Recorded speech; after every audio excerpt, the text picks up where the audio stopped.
I do not take this for granted at all, that I'm able to call him a friend and have him join us on this program the Tuesday before calling a Super Bowl. Always appreciative of having the great Jim Nantz on the Rich Eisen Show, streaming, as you can see right now from Las Vegas. Good to see you, Jim. Hello, my friend. It's great to be with you, Rich. Tradition unlike any other before the big events, and I love being with you. Your name came up yesterday. I just have to give a great public shout out here, unsolicited by you. But you were doing those games over in Europe, play-by-play this season, and you were working with a CBS production team.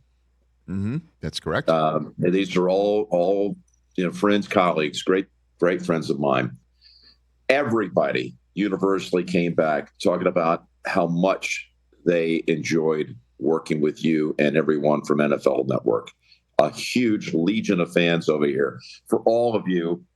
And of course, they were aware that we're pals, but you had a lot of new friends that came out of those experiences in Germany and the UK. So congratulations. Well, thank you, Jim. And again, you're so kind to pass that along, and the feeling's completely mutual. I mean, when you're endeavoring a broadcast, it is a team effort, and then when you're in this particular instance, when you're flying to a different continent to do it, there's a certain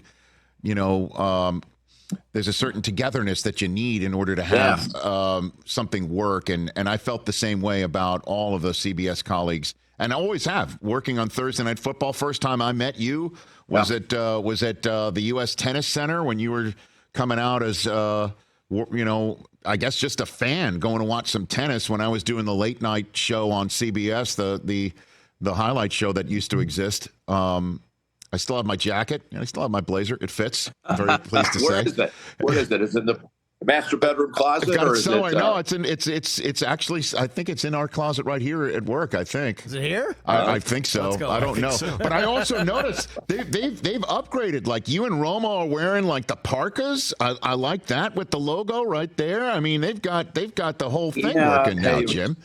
We were in a blizzard in Buffalo, back-to-back weekends. We had to put on the parka. I mean, that was rough sledding. That was before the wild card game against Pittsburgh. I came in advance, a day in advance, to get out in front of the storm. And then, of course, the game got pushed back a day. Right. And there was this travel ban. And unless you were a necessary worker, you were not allowed on the roads. 3 days without leaving the hotel. We were in a little boutique hotel that did a great job, the Reichert House. They kept some personnel because they couldn't get home. And it was like being in a private home, as they cooked for us on 3 meals. But, yeah, we needed the parkas, man. No parkas this week, though, indoors. I love it, Jim. It's great. And you probably called more Brady games than other human on planet Earth. That's not even close. Right? Not even close. Okay, it's over 100. This was actually researched one time by Stacey James, the great PR man for the Patriots. And when I eclipsed 100, he fed this information to the Boston Globe. And second most all time, I believe, was Al. At 59 was the number, but I was over 100. So, and surprisingly, that was the second. No, yeah. So you're the perfect person to ask. Are you getting a sense of deja vu with the Chiefs again? I mean, does it look similar to what we're seeing right now from this team in terms of a dynasty? Yeah. Yeah, I mean, when you're talking 4 out of 5 years and you have a chance to match up something that they did in 03, 04 and go back to back, the first franchise since New England to win consecutive Super Bowls, you bet. I mean, it definitely is taking on the same characteristics, a star generational quarterback. I mean, it's a coach that is a first ballot legend and Hall of Famer and Andy. So, there's some similarities. And I'm just grateful they've landed in our conference, since we're primarily the AFC network, and we've had a chance to see and document these stories. How have you watched him grow up, Mahomes, Jim? How has he changed in that way? My first thought when you asked that, because I've been asked that before, is that he hasn't changed. Now, naturally, he's grown up over the course of the 6 years as a starting quarterback. but he's grounded. He's got a wonderful way about him. He's respectful to people. And I don't think he's changed all that much. I mean, listen, we're talking about a guy who's now become a father twice over, family man with a great family. But his playing is the same. His ability to lead, we saw that right out of the box.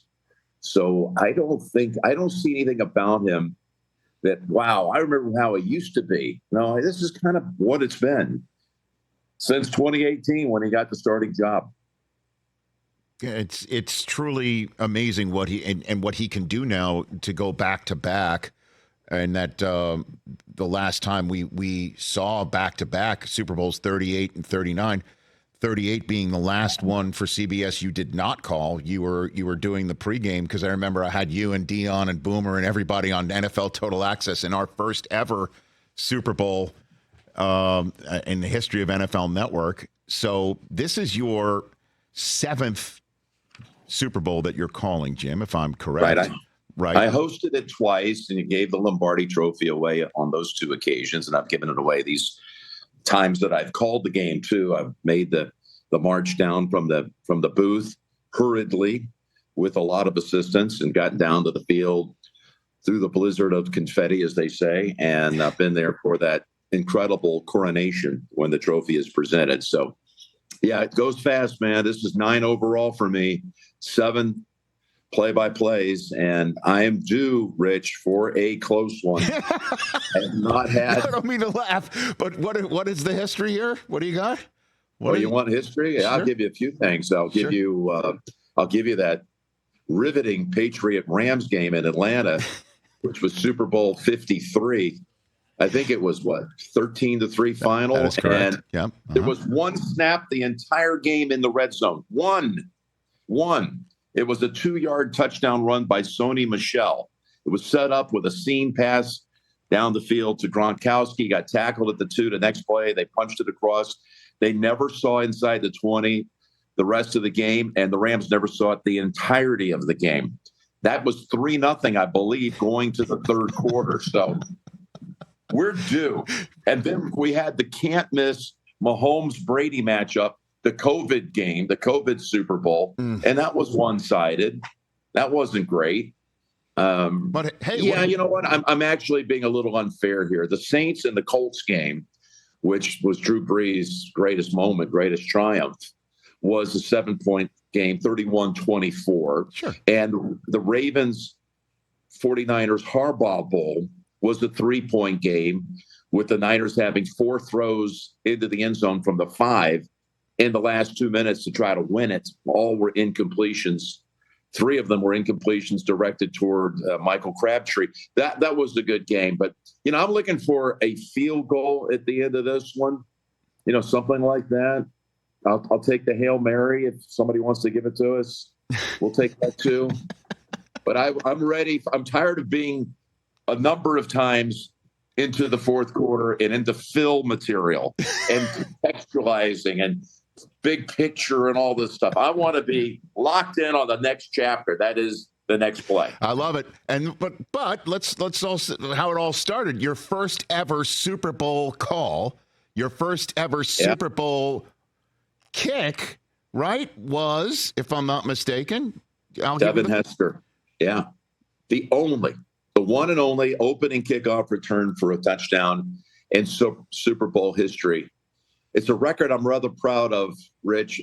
When I'm not doing the game, we get it every 3rd year. It's about to go to every 4th year. I root for the opening touchback, opening kick touchback. Okay, we got another year out of this bad boy. So I'll be thinking of that on Sunday when we see the opening. It'll keep going. That's something. Yeah. But in all honesty, though, Jim, I'll never forget that moment, because when the Bears were receiving, the whole stadium, everybody was thinking, there's no way they are going to kick this ball to Devin Hester. There's no chance they're going to do that. And how rare is it, Jim, and you would obviously know better than anybody, that when there's a moment that everybody is watching collectively as a country, thinking it would be amazing if this happens, and it never does. The expectations never met. They kicked it to him, and he returned it. I'll never forget that. Never. The last thing that left my lips as Vinatieri was Adam was putting the ball on the tee, was setting up Hester and his ability, and as he's now approaching the ball, I said, and the Colts have had a difficult time all season long covering kicks. They kick it down to the 8-yard line, and then Devin took off and got past the first wave, is what I said, and here he goes, and boom, he was gone. The thing I loved about it the most, Rich, was it was perfect symmetry with the first play I ever saw in my life, which was the Saints' first ever game in franchise history, September the 17th, 1967. At the old Tulane Stadium, they took on the Los Angeles Rams. I was 8 years old. I was there with my father. I'd never been to an NFL game. And again, it's the Saints' first game.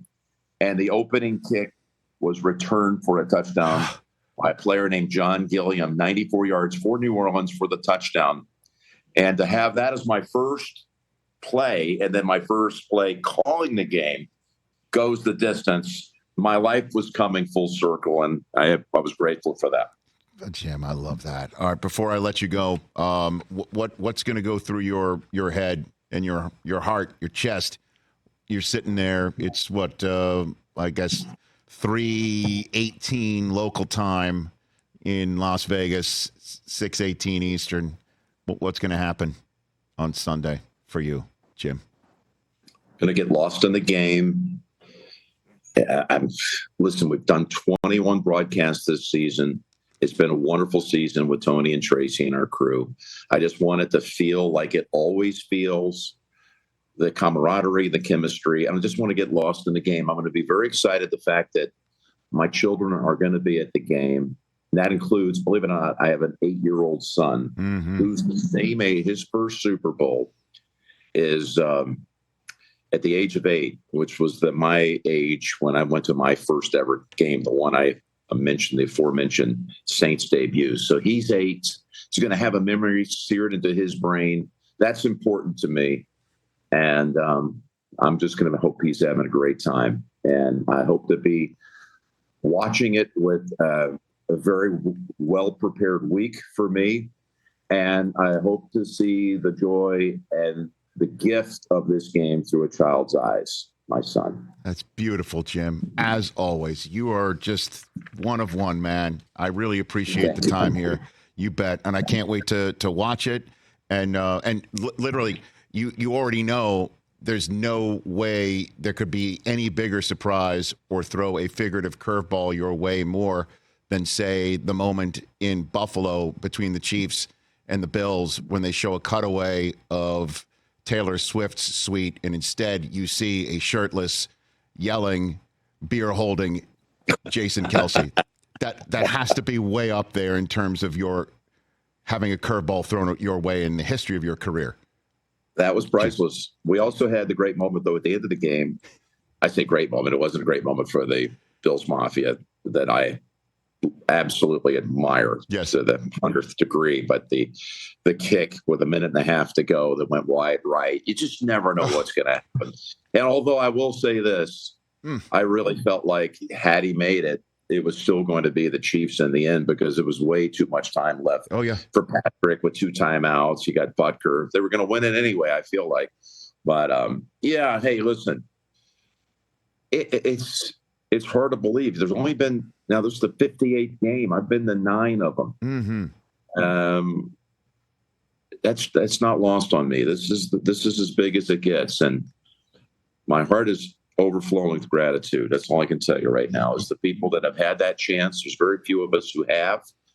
And I'm grateful to be able to have it one more time. Well, and hopefully more after this, too. And it'll, of course, no question about it. And so we're rooting for, at the beginning, a touchback so we can continue this streak. Well, no, that's okay. Okay. As long as the opening kick happens on return happens on my watch, I'm fine. It's next year I'm looking for the touchback. My bad. I will make that note. When we don't have the Super Bowl, we get we go through the AFC Championship. Yes. And, I look at the rosters for the Super Bowl. The first thing I want to look at is how strong a leg do the two kickers have? Because one of them's going to be kicking off, and I want that record to hold up. There's two people that are watching that with a lot of concern, me and Devin Hester. That's right. You got that in common.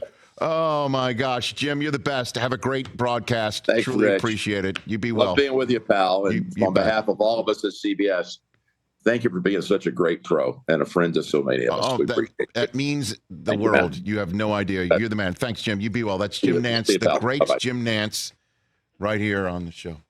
Catch the Rich Eisen Show every single day on the Roku channel, 12 to 3 Eastern, for free.